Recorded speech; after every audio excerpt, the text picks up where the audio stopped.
아시는 것처럼 그동안 주일에 사도신경 연구를 하고 있었는데 어찌됐건 우리 교우들 중에는 온라인으로 예배하는 것이 어려우신 분들이 있기 때문에 다시 대면 예배가 재개되어 소수의 인원이라 할지라도 온라인으로 예배하시는 분들이 자리에 오실 수 있을 때까지는 제가 다른 본문을 설교하도록 그렇게 하겠습니다.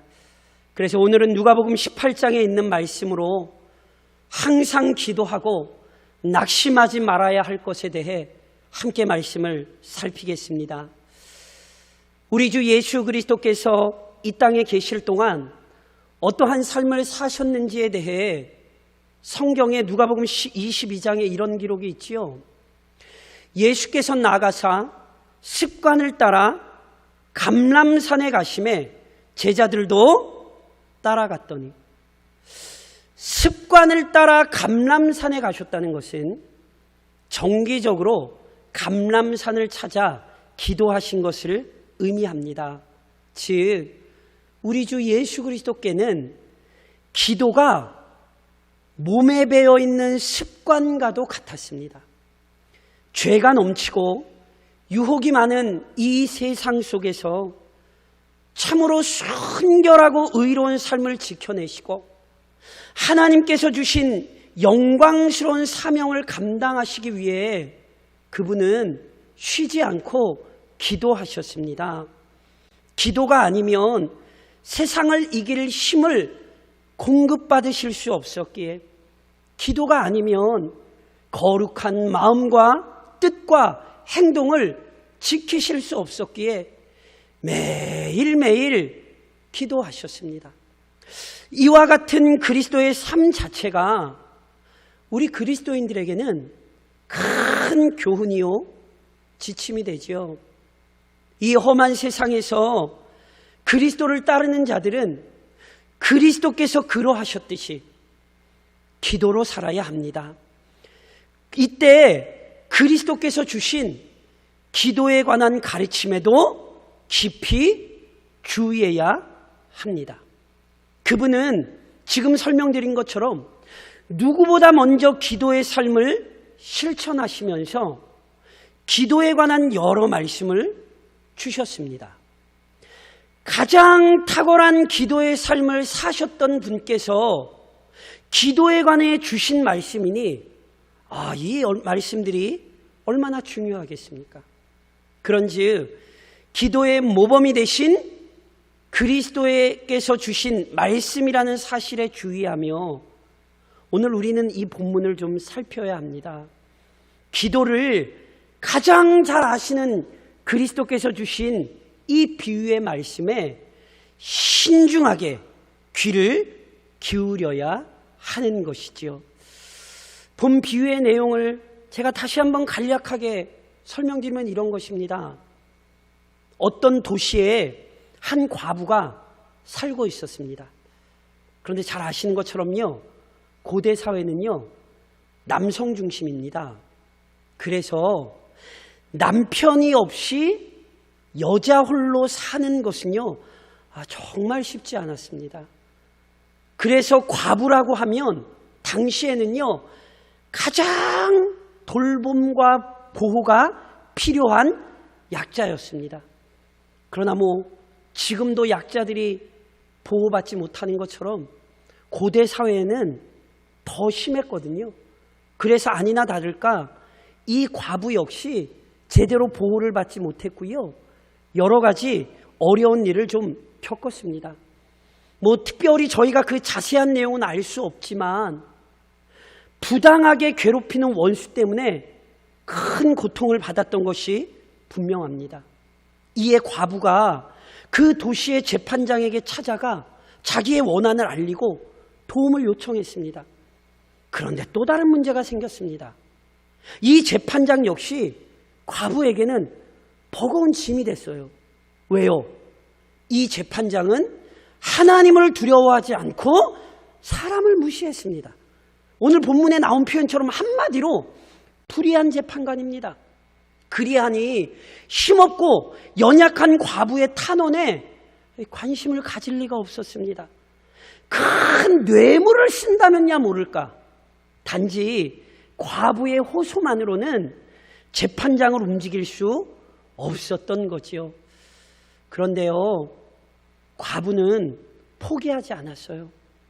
자기가 탄원하는 재판장이 불의한 재판장이었지만 계속 찾아가 호소하고 탄원했습니다. 그러자 놀랍게도 변화가 생겼습니다.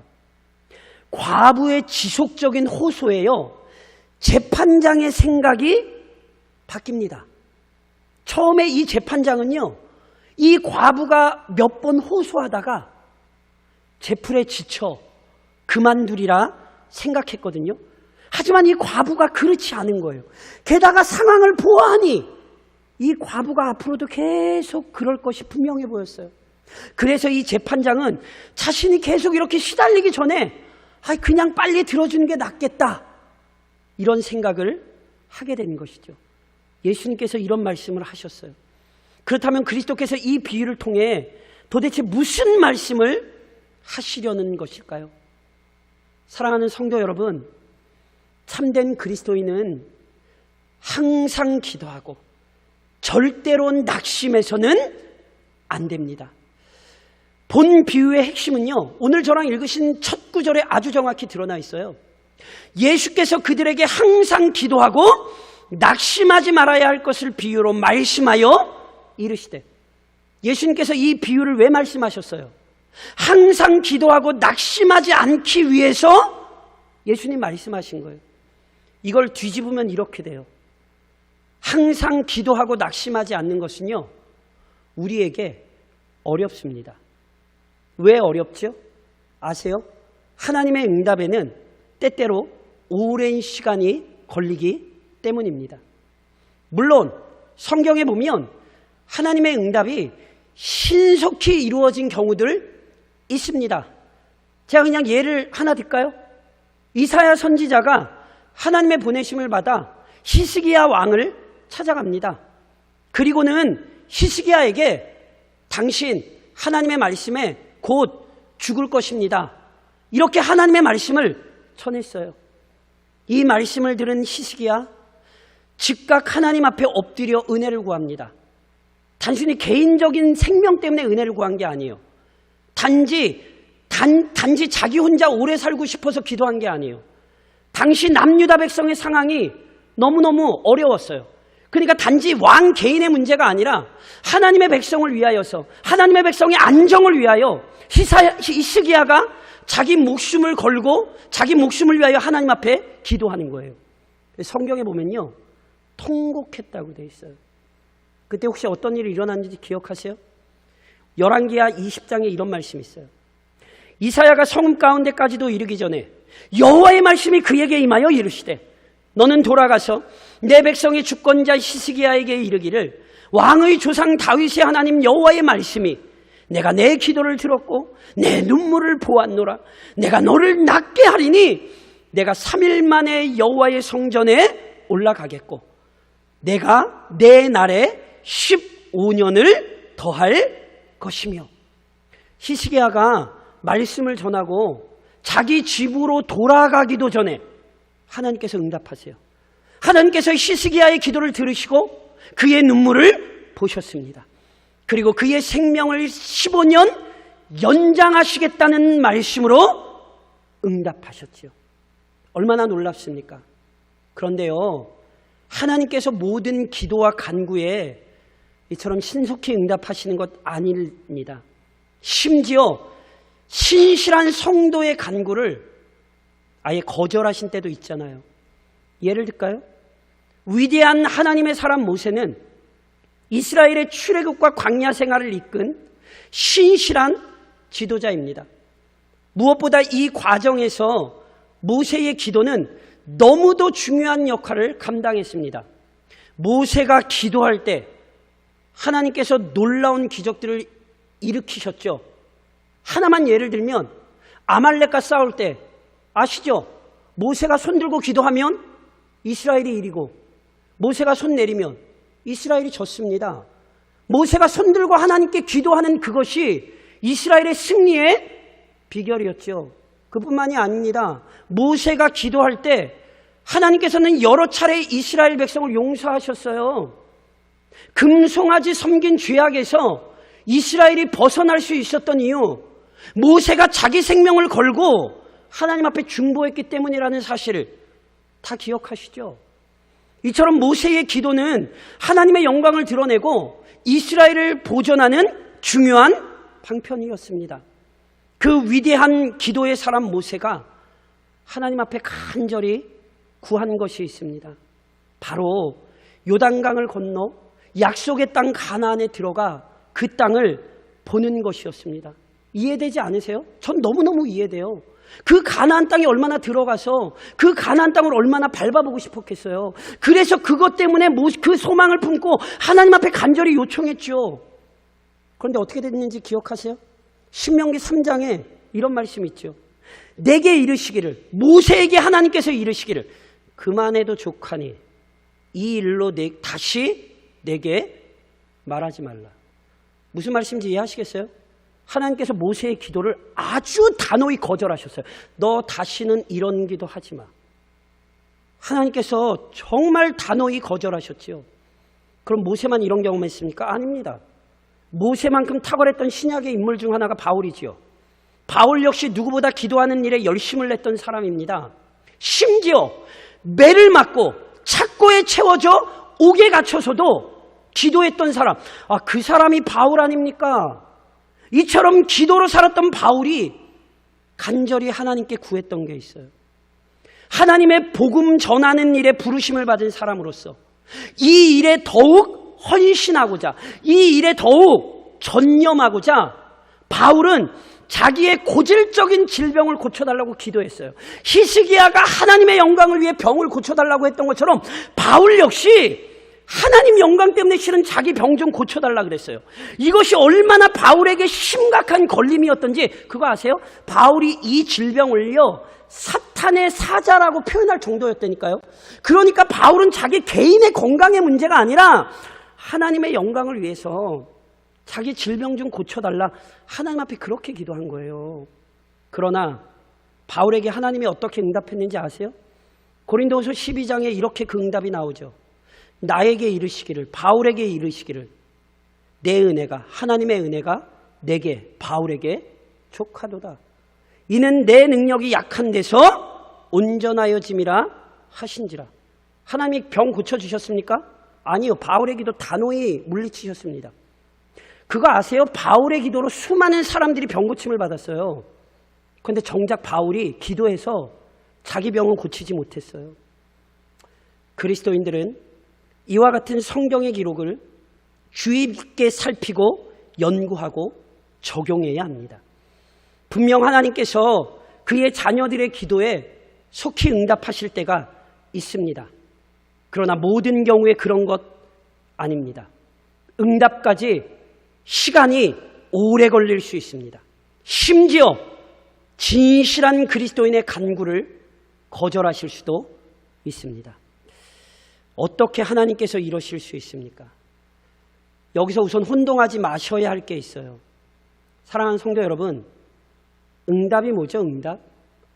우리는 자꾸 내가 기도한 대로 이루어지는 것을 응답이라 여기기 쉽습니다. 아닙니다. 성경적 의미의 응답은 내 뜻이 아니라 하나님의 뜻이 성취되는 것입니다. 더 근본적으로 말해 성경적 기도란 내 소원을 이루기 위한 방편이 아닙니다. 성경적 기도는 먼저 하나님의 뜻을 구하는 것이요 그분의 뜻이 이루어지게 하는 방편입니다. 아니, 목사님, 내가 기도한 대로 이루어진 적이 있는데요. 예, 그런 경우 많이 있습니다. 저도 있습니다. 그런데 깊이 생각하셔야 됩니다. 왜 그랬을까요? 그것은 내 기도에 따라 하나님이 움직이신 것이 아니에요. 내 기도가 하나님의 뜻에 부합했던 것입니다. 내 기도대로 실제로 응답된 것은 그 기도가 본래 내 뜻이 아니라 하나님의 뜻이었기 때문이죠. 그래서 보세요.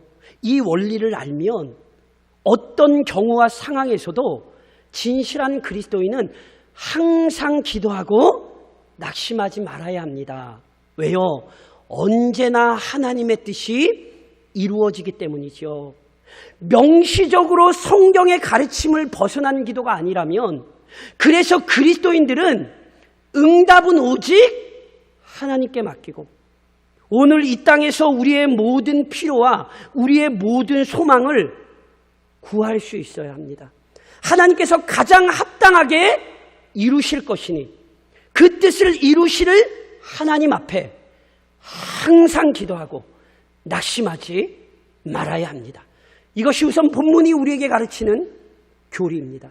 동시에 이처럼 항상 기도하고 낙심하지 않기 위해서는 하나님의 선하심을 굳게 신뢰해야 합니다. 본 비유에 등장하는 과부는 하나님의 백성을 상징하는 것이 분명합니다. 과부를 괴롭혔던 원수는 당연히 하나님의 백성을 대적하는 원수들이죠. 과부가 원수에게 괴롭힘을 당하듯 교회의 역사는 핍박과 박해를 받는 사건의 연속입니다. 가인은 온전한 예배자였던 아벨을 시기하고 미워하여 죽였습니다. 하갈의 자녀였던 이스마엘이 사라의 자녀, 약속의 자손이었던 이삭을 희롱했습니다. 장자의 권한을 무시했던 에서가 실제로 장자의 축복을 이어받은 야곱을 대적했습니다. 육신적으로만 다윗과 아브라함의 후손이었던 유대인들은 구원의 언약에 따라 다윗의 혈통으로 태어나신 그리스도를 대적했고 아브라함의 영적 후손인 교회를 억압했습니다. 이처럼 교회는 세속적 힘과 권력으로 세상을 지배하는 공동체 아닙니다. 오히려 순전한 믿음을 지킨다는 이유로, 진리를 보존하고 가르친다는 이유로 세상의 조롱과 비웃음을 당하고 억압과 핍박을 감당해야 하는 공동체입니다.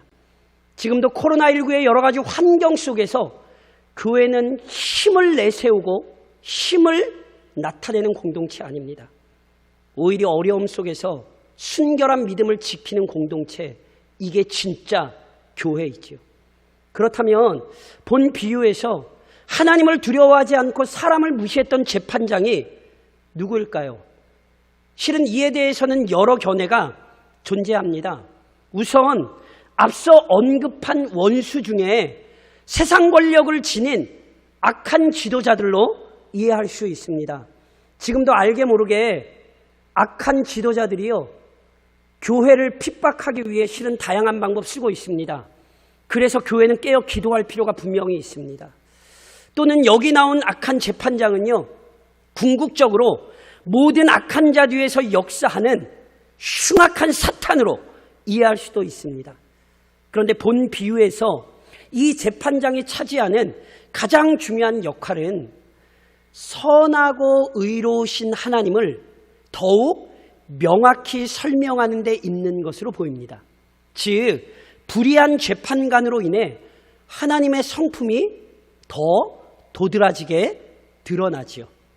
본래 재판장이 어떤 사람이어야 합니까? 올바른 일을 사모해야 하는 사람입니다. 어떤 일을 재판장이 해야 합니까? 바른 판단을 내리고 정당한 일이 이루어지게 판결해야 합니다. 그러나 이 재판장은 불의한 사람입니다. 옳은 것을 추구하지도 않고 정직하게 행하지도 않습니다. 그래서 과부처럼 실제적인 도움이 필요한 약자들에게 관심을 기울이지 않습니다. 하지만 과부의 탄원이 멈추지 않고 계속되자 재판장의 생각이 바뀌잖아요. 그러니까 잘 보셔야 돼요. 재판장의 생각이 바뀐 이유가 무엇이죠?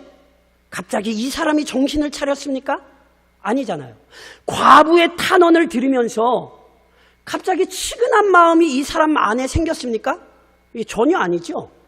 오늘 비유 저랑 읽으신 본문 4절 5절에 이 왜 마음이 바뀌었는지가 이렇게 기록됐잖아요.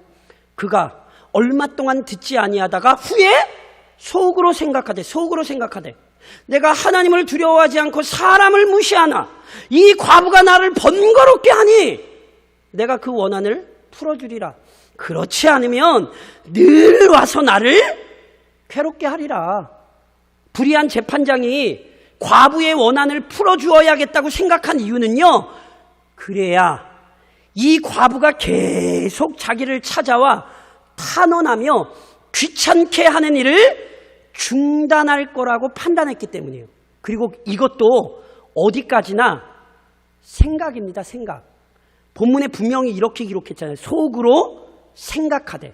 즉 과부의 원한을 풀어주어야겠다고 속으로 생각한 것이지 실제로 그렇게 행동한 게 아니에요. 재판장의 실제 행동은 비유에 기록되지 않았어요. 결국 이 불의한 재판장의 불완전한 또는 신뢰할 수 없는 생각과 지금 무엇이 비교되고 있습니까? 주께서 또 이르시되 불의한 재판장이 말한 것을 들으라. 혼자 속으로 생각하며 말한 것을 들으라. 하물며 하나님께서 그 밤낮 부르짖는 택하신 자들의 원한을 풀어주지 아니하시겠느냐? 그들에게 오래 참으시겠느냐? 과부가 계속하여 탄원하자 불의한 재판장마저 생각이 변합니다. 비록 재판장 자신을 위해서지만 어찌됐건 과부의 탄원을 들어줘야겠다고 생각을 하죠. 심지어 악한 재판장도 이런 생각을 한다면 하물며 참으로 선하신 아버지 하나님께서 어찌하여 택하신 자들의 원한, 그 자녀들의 기도에 귀 기울이지 않으시겠냔 말이죠. 게다가 불의한 재판장은 생각만 할 수 있다니까요. 이 사람은 생각은 하지만 실행은 하지 않을 수 있어요. 그러나 자비로운 아버지 하나님은 그렇지 않으시죠. 선하신 하나님께서는 선한 계획을 세우시기만 하시는 분이 아니라 그분은 그 계획을 온전히 이루십니다. 그래서 시편 40편에는 이런 말씀이 있죠. 여호와 나의 하나님이여, 주께서 행하신 기적이 많고 우리를 향하신 주의 생각도 많아 누구도 주와 견줄 수가 없나이다. 그분은 생각만 하시는 분이 아니에요. 기적을 일으키시는 분이에요. 그것을 내가 널리 알려 말하고자 하나 너무 많아 그 수가 셀 수도 없나이다. 우리를 위한 생각만이 아니라 우리를 향하여 일으키신 기적이 많습니다. 시편 기자가 이렇게 찬양하죠. 하나님께서는 자기 자녀들을 위한 선한 생각을 품으실 뿐 아니라 그 생각대로 행동하십니다. 본문에서 지금 그리스도께서는요, 불의한 재판장을 언급하심으로써 오히려 자비롭고 은혜로우시며 자기 자녀를 위해 가장 선한 계획을 품으시고 실제로 선한 일을 이루어내시는 하나님을 알려주시지요. 왜요? 이 하나님을 기억하면, 이 하나님을 믿는다면 항상 기도하고 낙심하지 않을 수 있습니다. 내 자신이 열심을 내기 때문이 아니라 이 아버지 하나님이 계신 이유 때문에 믿음의 자녀들은 항상 기도하고 낙심하지 않는 것입니다. 그런즉 사랑하는 성도 여러분, 언제나 선하신 아버지 하나님을 기억하며 항상 기도하고 절대로 낙심하지 마십시오. 앞서 이미 설명했듯이 본 비유의 핵심은요, 항상 기도하고 낙심하지 말라는 것입니다. 우리는 다 알아요. 우리는 연약해서 항상 기도에 힘쓰지 못하는 일이 많고 쉽게 낙심하기도 하지요. 이런 우리의 모습을 주님이 모르실까요? 이미 다 아시죠? 그래서 실은 이번 이 비유 마지막에 이런 말씀하셨던 것 보이세요? 내가 너희에게 이르노니 속히 그 원한을 풀어주시리라. 그러나 인자가 올 때에 세상에서 믿음을 보겠느냐 하시니라. 선하신 하나님께서는요, 그 자녀들의 원한을 풀어주신다고 분명히 보장하셨습니다. 즉 하나님께서는 가장 합당한 방법으로 가장 적합한 시기에 그의 자녀에게 응답하십니다. 내 뜻, 내 생각이 아니라 선하신 아버지 하나님의 가장 합당한 방법과 합당한 시기에 그분은 분명히 응답하십니다. 믿으시죠? 제가 가정에서 아멘 크게 한 것으로 저도 믿습니다. 이 사실이 분명하고요, 절대로 변치 않지요. 그런데 여기에 경계의 말씀을 덧붙이셨다니까요. 그러나 인자가 올 때에 세상에서 믿음을 보겠느냐. 왜 예수님께서 이렇게 말씀하시죠? 아버지 하나님은 변치 않지만 항상 기도하고 낙심하지 않는 믿음의 사람들을 찾기는 어렵기 때문이죠. 그리고 지금 이 말씀의 상황을 우리가 겪고 있습니다. 오랜 시간 코로나19로 인해 고통받았습니다. 그럼에도 상황은 나아지지 않았지요. 우리나라만이 문제가 아닌 것 이미 언론을 통해 알고 계시죠. 전 세계적으로 다시 상황이 어려워지고 있습니다. 드러난 상황으로만 보자면 하나님께서 신실한 교회의 기도에 속히 응답하지 않으신 것 같습니다. 아니, 교회의 기도를 거절하신 것처럼 여겨지기도 합니다. 특별히 코로나19가 단순히 감염병의 문제가 아니라 영적인 문제요, 교회의 정체성을 혼란스럽게 만드는 문제가 분명하기 때문에 교회는 더욱 힘을 다해 기도한 것이 사실이지요.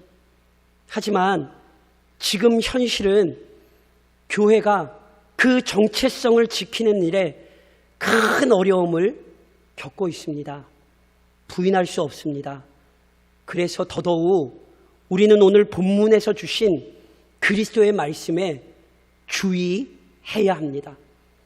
세상에서 믿음을 보겠느냐 물으신 이유는요, 어차피 그런 믿음 없어, 이렇게 말씀하시는 것 아니에요. 야, 세상에서 뭐 너희가 그런 믿음 드러낼 수야 있겠어?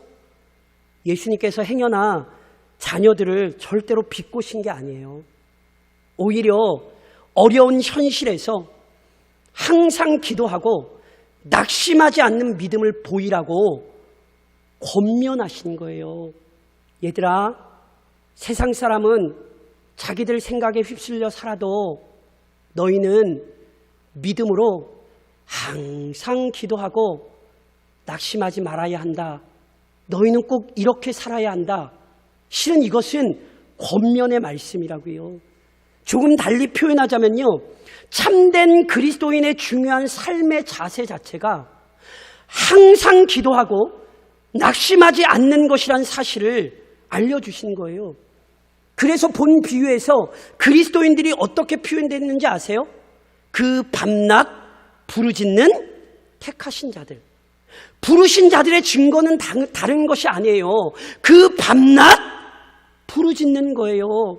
그러니 택하심을 받은 자들로서 오늘 비유가 알려주는 것처럼 항상 기도하고 낙심하지 말고 밤낮 부르짖으십시오. 예레미야 29장은 우리에게 이렇게 말씀하지요. 여호와의 말씀이니라. 너희를 향한 나의 생각을 내가 아나니 평안이요 재앙이 아니니라. 너희에게 미래와 희망을 주는 것이니라.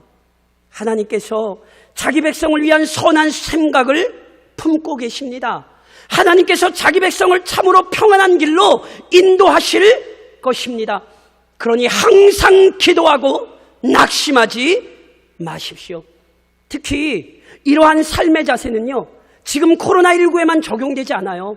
제가 오늘 다 설명드리진 않았지만 실은 오늘 본문은 앞서 17장에 나온 종말에 관한 가르침과 연관됩니다.